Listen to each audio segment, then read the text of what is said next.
ये बहुत गलत बात है कि जो घटना हो गई,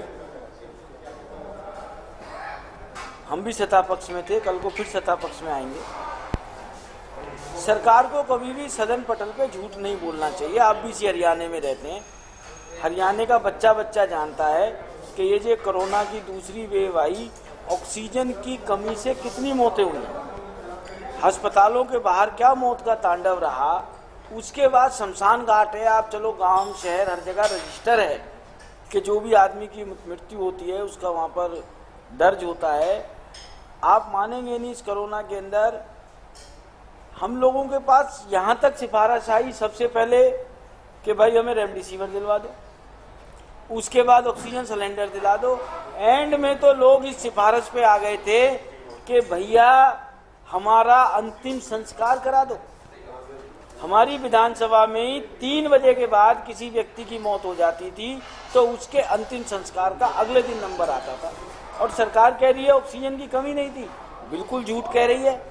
चीफ सेक्रेटरी की चिट्ठी है विजयवर्धन जी के नाम की, राजीव गाबा के लिए, जो कैबिनेट सेक्रेटरी हैं, होम सेक्रेटरी हैं, कि हरियाणा का कोटा 257 टन ऑक्सीजन का है और 160 मीट्रिक टन हरियाणा को ऑक्सीजन मिल रही है। और उन्होंने कहा कि हमें 330 मीट्रिक टन ऑक्सीजन चाहिए। और जो पानीपत प्लांट से हमारे हरियाणा का कोटा अलॉट हुआ था, सरकार अपनी नाकामयाबी छुपा रही है। मेरे पास एक एक चीज का कागज है। जब मर्जी सरकार का जो व्यक्ति जिस प्लेटफार्म पे जाके बहस करना चाहे मेरे से बहस कर ले। पानीपत में सबसे पहले तो क्या हो रहा था कि फिलर एक ही था, सारी की सारी ऑक्सीजन पे कुछ नहीं लिखा जाता था कहाँ की है कहाँ की नहीं।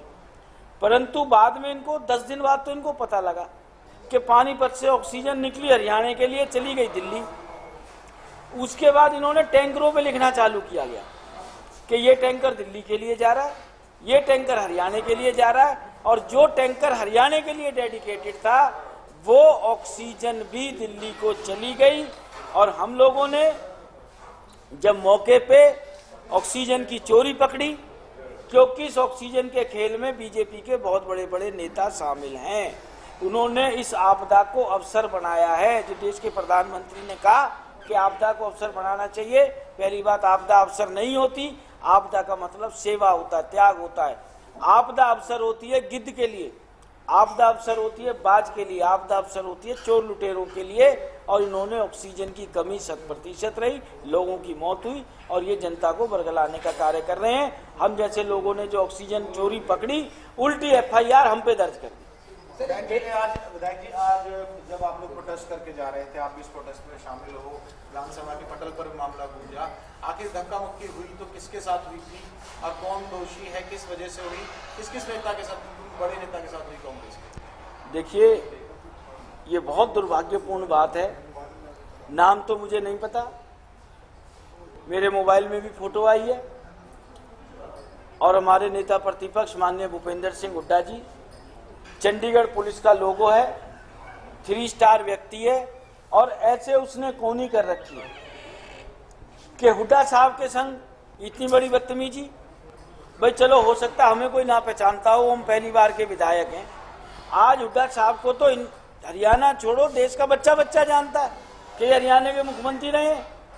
और जो व्यक्ति 3 स्टार इंस्पेक्टर है चंडीगढ़ पुलिस में, पहले 2 स्टार होगा, 1 स्टार होगा, हरियाणा या पंजाब से होगा। ऐसा हो ही नहीं सकता कि उस व्यक्ति को ये ना पता हो कि ये सत्य नेता प्रतिपक्ष पूर्व मुख्यमंत्री भूपेंद्र सिंह हुड्डा है। ये बहुत इस सरकार के लिए शर्मनाक बात है। हालांकि स्पीकर साहब ने आज पटल पे कहा है, जो हमारी डिमांड थी कि इस मुद्दे को हम लोग प्रिविलेज कमेटी में लेके जाएंगे। आपका क्या सवाल था? आपने एक सवाल लगा। मेरा परिवार पहचान पत्र को लेकर सवाल था।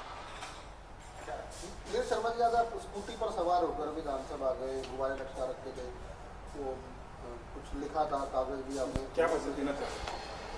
देखिए, स्कूटी तो मैं यहाँ पर अपने रोजमर्रा के कामों के लिए रखता ही हूँ अपने पास, कोई ऐसा नहीं सेशन में पहली बार स्कूटी पे आया, स्कूटी पे ही रहता।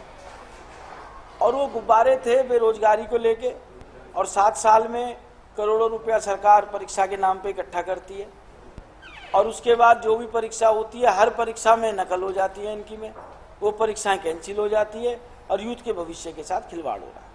सर आज बेरोजगारी का मुद्दा भी उठाया, कांग्रेस कहती है 22% 23% बेरोजगारी होगी, सरकार तो 9.5% मान रही है। भाई साहब बिल्कुल झूठ बोल रही है सरकार। बेरोजगारी का इतना बुरा आलम है। कल मैं हरियाणा भवन से आया शताब्दी पकड़ने के लिए, मैंने एक बहन को ओला ड्राइवरी करते हुए देखा।